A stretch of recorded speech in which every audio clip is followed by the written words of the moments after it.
Em 1750, a coroa portuguesa enfrentava grandes dificuldades em quitar as suas dívidas com a Inglaterra. Portugal pouco produzia além de vinhos e quinquilharias, mas eles compravam dos britânicos quase tudo que consumiam. Por isso, sobre as suas colônias, como o Brasil, o apetite fiscal da coroa era enorme, e o imposto chegou nos seus 20%, ou a quinta parte do peso do ouro. Assim, Portugal, para evitar as constantes sonegações feitas com as estátuas religiosas usadas pelos mineradores para contrabandear o ouro, a coroa portuguesa, depois de uma revolução no Brasil colônia, decidiu retirar em 1750 o quinto. Antes, toda a riqueza obtida pelo recolhimento dos impostos era levada para Portugal, em navios que ficaram conhecidos como os naus dos quintos. Pouca gente sabe, mas a expressão "o quinto dos infernos", usado quando alguém quer amaldiçoar uma pessoa, surgiu em Portugal para se referir a esse imposto no Brasil. E hoje essa história antiga é muito mais moderna do que você acredita, porque o Brasil acaba de ganhar a primeira colocação como o país que mais cobrará impostos no mundo. E um dos lugares que a Receita Federal está batendo bastante com novos impostos é o mercado cripto. E hoje a lei está mega confusa, não se sabe se é proposital para você quebrar as regras e ter que pagar imposto e cair na malha fina, ou se é por falta de conhecimento daqueles que criam as leis com um mercado muito novo e revolucionário. Seja qual for a situação, hoje a minha missão é descomplicar esses novos impostos, te mostrando qual é a melhor forma de não pagar legalmente e sem cair na malha fina. As novidades que temos sobre impostos são essas daqui. Criptoconforme. O governo vai aumentar o controle de transações com moedas digitais. Então eles estão fechando o cerco cada vez mais e querem controlar ao máximo a sua liberdade. E reparem que a intenção com esse novo programa é coibir a sonegação e a lavagem de dinheiro. O principal foco aqui é aumentar a visibilidade da Receita sobre as transações com criptoativos que ocorrem no país. E isso será feito por meio da prestação de informações pelas plataformas, ou seja, pelas corretoras, exchanges, etc. Até para avaliar se os impostos devidos estão sendo pagos corretamente. Aqui a Receita quer basicamente aumentar a arrecadação porque é a função dele. E não tem ninguém mais feliz do que esse cara aqui, ó, Absolute Imposto. O Haddad. Estamos vendo o governo aumentando impostos em várias áreas diferentes. E o mercado cripto, que tem bastante dinheiro envolvido, o governo abriu os olhos. E assim o risco é seu e o lucro é meu. É assim que eles fazem. Mas legalmente existem formas de contornar a situação. E por isso você tem que conhecer as regras do jogo. Hoje existem 3 declarações principais de imposto de renda envolvendo criptomoedas. E várias regras mudaram nesse ano de 2024. E uma das questões que mais geraram dúvidas é a permuta, ou seja, se trocar uma cripto pela outra eu tenho que pagar imposto. Nesse caso, vai depender da situação. Olha só. Saiu essa instrução normativa recentemente, no dia 26/6, explicando todas essas questões. Então, permutas podem ter imposto, ou seja, a troca entre criptos sem eu trocar por uma moeda fiduciária como real, eu pago imposto? E essa é a resposta deles. A COSIT 214/21 esclarece que as permutas são tributáveis, ou seja, pagam imposto. Então, eles explicam aqui. Por sua vez, a COSIT 214/21 esclarece que as permutas são tributáveis, ou seja, elas são. E que as alienações abaixo de R$35 mil no mês seguem isentas. Então dá para fazer permutas até R$35 mil e você tem isenção no imposto, quando estas forem operações feitas no Brasil. Então isso é muito importante. Operações no Brasil você tem isenção de até R$35 mil no mesmo mês, sendo permutas, ou seja, troquei Bitcoin por Ethereum. Já vou dar um exemplo. Já no exterior não. Se você fizer permutas e ter lucro, você terá de pagar imposto. Eu já vou explicar até o final melhor toda a situação e passar um guia aqui para você não precisar pagar legalmente. Então olha só para este exemplo. Temos aqui algumas operações feitas em ordem cronológica. Então a primeira operação foi essa daqui, ó. Comprei um Bitcoin no valor de R$300 mil. Então gastei tudo isso para comprar um Bitcoin. Logo em seguida fiz uma outra operação, depois de algum tempo que se passou. Então eu troquei um Bitcoin por um USDC. O valor do Bitcoin na época estava em R$336 mil. Só que em dólar, né, porque eu comprei em USDC, na verdade eu paguei 61 mil USDC nesse Bitcoin. Mas lembra, o que importa é o valor em real para a gente apurar o imposto de renda. Ou seja, na operação A para B, eu tive um lucro de R$36 mil, porque é só eu pegar o valor de custo de aquisição para o valor que eu troquei depois desse mesmo mesmo Bitcoin no futuro, né? Independente de qual moeda eu estou trocando. Então nessa troca o meu lucro foi de 36 mil reais. Então seguindo esses esclarecimentos da Receita, eu terei que pagar 15% de imposto sobre esse lucro, o que seria algo em torno de R$ 5.400 de imposto nesta operação. Então é assim que você vai calcular daqui para frente qualquer permuta feita, ou seja, se você trocar Bitcoin por Ethereum é uma permuta, Ethereum por Solana é outra permuta, Solana por BRL, reais, é outra permuta, e todas essas operações você tem que apurar para ver se teve prejuízo ou lucro. Lembre-se, o prejuízo também é importante nesses casos. E você já vai entender o porquê. Olha só, hoje você tem que se preocupar com 3 tipos de declaração de imposto. A primeira é o ganho de capital. A segunda é a IN 1888, que é uma declaração mensal, e a terceira é o imposto de renda anual, né? O que todo mundo já faz para salário, bens e direitos, etc. Então são essas 3 principais que você deve se preocupar. Vamos entrar aqui em cada uma delas. A primeira, a Lei 14.754, sobre ganhos de capital. Lembrando que tudo isso daqui nós abordamos no treinamento RCC. Tem um módulo bônus exclusivo sobre o imposto, toda a parte teórica para você não errar e também a prática, né? Como preencher em cada programa, cada tipo de operação. Então isso daqui é uma questão um pouco mais complexa, mas eu quero passar aqui da forma geral para vocês não caírem em malha fina e entenderem as regras do jogo. Mas quem quiser dar um passo além, tem o treinamento RCC que estará com as vagas abertas até o dia 20 de setembro. Esse que é o treinamento mais longevo do mercado cripto, né? Estamos indo para nossa 6ª turma e já começa no sábado os primeiros encontros ao vivo com os nossos alunos, para a gente conversar e tirar dúvidas. Nos encontros, os alunos falam junto com a gente, então a gente entra na plataforma do Discord, os alunos têm microfone, aparecem na câmera, assim como nós, para tirarmos as dúvidas da melhor maneira possível. Então não pense que nesses encontros você vai ficar só digitando mensagem. Não, a gente vai conversar de fato. E para participar o link estará aqui na descrição, mas vamos lá. Primeira coisa é o seguinte: comprar criptomoedas em corretoras estrangeiras e vender em nacionais vai pagar imposto? Por enquanto, nesse caso, você tem isenção de até 35 mil reais no mesmo mês. Você já vai entender o porquê. Uma coisa muito importante nessa questão dos impostos é saber se a corretora que você usa é nacional ou internacional, porque isso mudará completamente as regras de tributação. Olha só, eu coloquei aqui uma tabela, né? Peguei da Declarando Cripto a diferença das corretoras que são consideradas nacionais para aquelas internacionais. Então aqui do lado esquerdo nós temos todas que podem ser consideradas como nacionais na sua declaração. Então, por exemplo, tem a OKX, tem a Coinbase e tem a Crypto.com, que são corretoras internacionais, mas por terem operações aqui nacionalizadas e informarem a Receita, você pode considerar elas como nacionais, e aí você tem isenção mensal de até 35 mil reais com lucro para você fazer qualquer permuta ou qualquer venda. Então esse é um ponto que eu acho muito positivo, porque essas corretoras costumam ter preços melhores, mais opções, são mais seguras, e agora você tem esse benefício tributário. A Crypto.com, por exemplo, é parceira do nosso canal e é considerada por vários rankings como uma das 3 corretoras mais seguras do planeta. O link para você abrir conta nela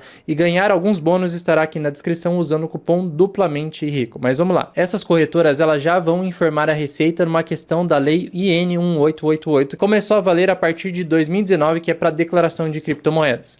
Então ela já informa a Receita, você não tem que se preocupar com isso, que será a próxima declaração que eu vou mostrar. Já as corretoras estrangeiras, elas ainda não reportam a Receita, então você vai ter que reportar manualmente em alguns casos. Mas todas essas corretoras aqui não vão possuir isenção de imposto, e vocês já vão entender o porquê. Então Binance, Bybit, KuCoin, Gate.io, BitGet e essas outras aqui também não. Então eu vou dar um resumo geral para você entender a diferença da nacional para aquela estrangeira. Olha só, do lado esquerdo temos as regras principais para corretoras nacionais com relação a ganho de capital.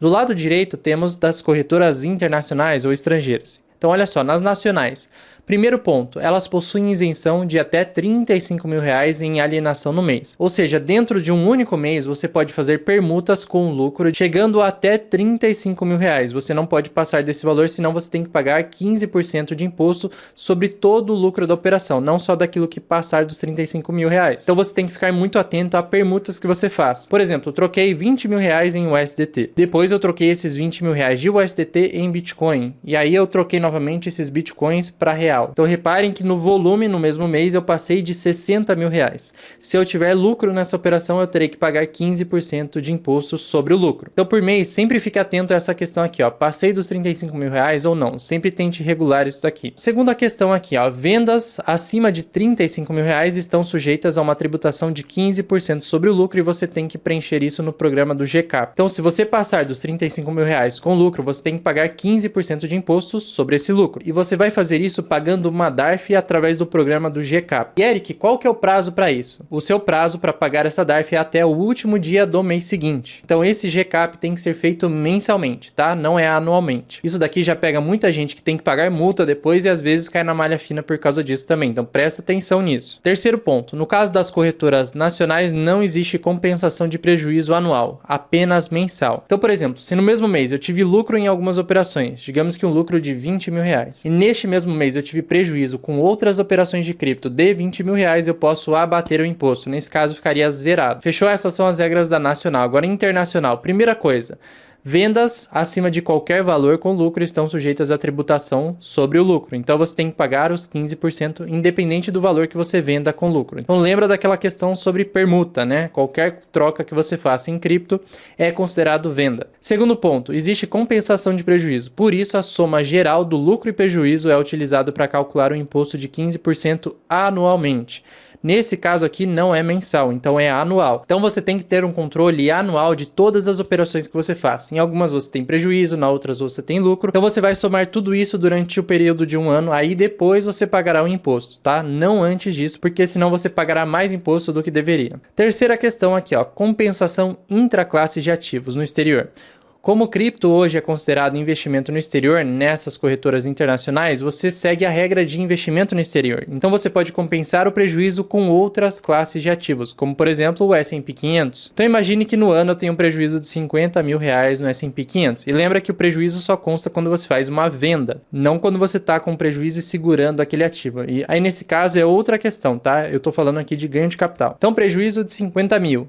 E você tem um lucro de 50 mil no Bitcoin. Nesse caso aqui você tem 0% de imposto a pagar. Então essa é uma regra que pouca gente sabe, mas ela é muito importante. Inclusive eu acho que já vale ouro isso daqui, né, dupla? Já deixa o like aí embaixo e comenta o que você está achando do vídeo. Então, entendido as diferenças, quando você tem que pagar imposto, seja em nacional ou internacional, nós temos uma tabelinha regressiva. Com vendas de valores até 5 milhões de reais, você paga 15% sobre o lucro. Acima disso, perceba que a tabela vai aumentando até chegar em 22,5%.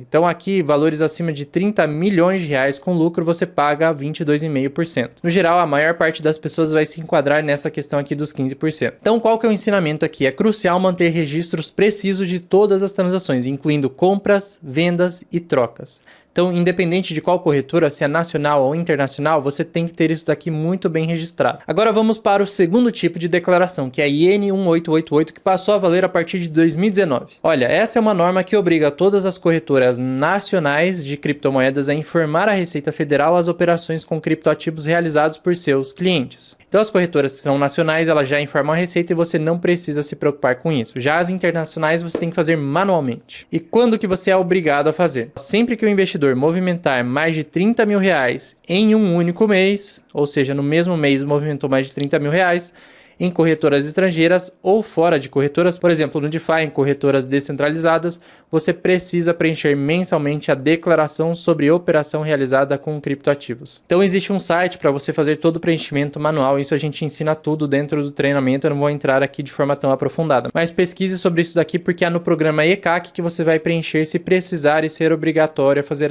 essa declaração. Se não fizer, você tem multa, tá? Então coloquei um exemplo, tinha 10 mil reais numa corretora internacional, troquei isso por Bitcoin no valor de 10 mil reais e troquei novamente esse Bitcoin por 10 mil reais em USDT, que é outra stablecoin. Repare que no total essas operações chegaram no valor de 30 mil reais, ou seja, eu sou obrigado a declarar a IN 1888 lá no programa do ECAC. Isso para corretoras internacionais. Lembra que a nacional já faz todo esse processo automaticamente. Ó, no nosso treinamento a gente tem uma aula falando de tudo isso e de forma prática, preenchendo o programa, etc. Então nós passamos já pelo GCAP, que é uma declaração que pode ser mensal, depende do caso. Depois pelo ECAC, que é a Instrução Normativa IN 1888, que ela é mensal também, essa declaração. Então, se você movimentou mais de 30 mil reais em um mês, você tem até o último dia do mês seguinte para fazer a declaração. Lembrando que isso em corretoras estrangeiras, não nas nacionais. Agora vamos para a terceira declaração, que é o IRPF anual. Isso daqui é importante também. Essa declaração de imposto de renda em Bitcoin e outros criptoativos, que precisam ser informados também. E quando que você é obrigado a fazer ela? Eu vou mostrar aqui mais para baixo. Olha, criptomoedas adquiridas por mais de R$ 5.000, ou seja, o valor de aquisição, não se ela se valorizou depois ou não. Se elas não forem vendidas e estavam na sua posse até o dia 31 de dezembro, pode ser 2024, 2025, 2026, seja o ano que for, elas não são taxadas pelas receitas, mas devem ser declaradas. Então aqui não é sobre pagar imposto, e sim sobre declarar. Informe o valor de aquisição dos criptoativos e não o valor atual do mercado. Se você fez mais de 3 compras durante o ano da mesma cripto, por exemplo, Bitcoin, uma no valor de 5.000, outra no de 2.000 e outra no de 3.000, é preciso colocar o custo total de R$ 10.000 daquele criptoativo. No nosso caso seria o Bitcoin. Então não importa se o valor dos ativos caiu ou se ele subiu desde a compra. Lá no programa do IRPF do ano base que você vai fazer a declaração, no campo discriminação, você vai detalhar o tipo e a quantidade do ativo que você comprou. Além disso, pode ter nome e CNPJ da empresa, dependendo se está custodiado numa corretora ou não. E se for uma custódia própria, você vai colocar lá Ledger ou Treasure, não precisa especificar o endereço da carteira, só falar qual que é, tá bom? Imagine que passou o dia 31 de dezembro e você tinha nessa data Bitcoin que você comprou lá atrás com o valor de aquisição de R$ 10.000, o SDT que você também tinha comprado no valor de aquisição de R$ 5.000 e Solana que você também havia comprado e segurou tudo isso no valor de aquisição de R$ 3.000. Quais eu tenho que declarar e quais eu não preciso. As duas primeiras você é obrigado a declarar e a Solana é opcional, você não precisa declarar porque está abaixo dos R$ 5.000. E repare que a soma é de cada ativo, não é tudo junto, então não é Solana mais o SDT mais Bitcoin, é só Bitcoin, é só o SDT e só Solana. Então, altcoins ficam separadas do Bitcoin.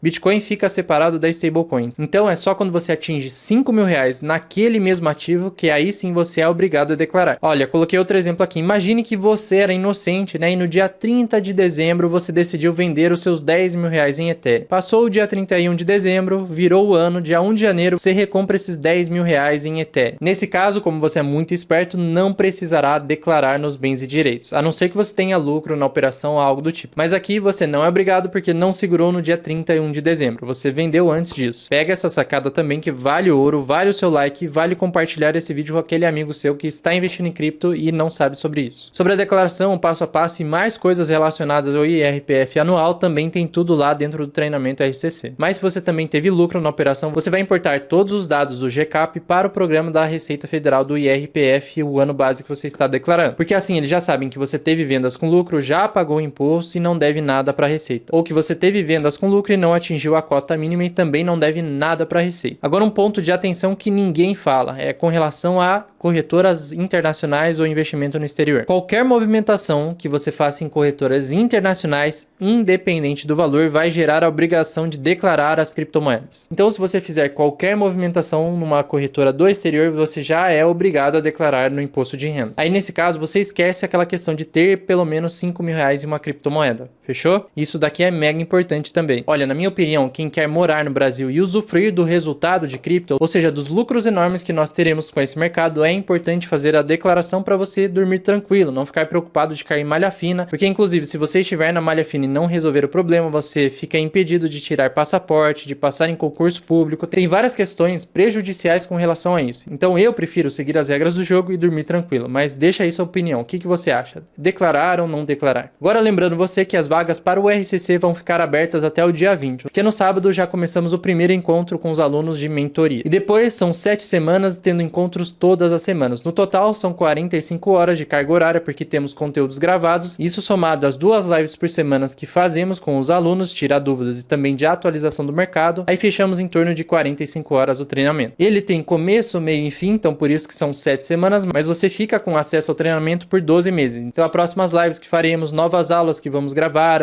aos relatórios também que soltamos dentro da plataforma, tudo isso você continua tendo acesso por 12 meses. Fechou? O link para você entrar está aqui embaixo ou você pode escanear o QR Code aqui da tela. Então Dupla tem 2 vídeos aqui para você assistir depois e eu espero você o mais breve possível no próximo vídeo. Até lá!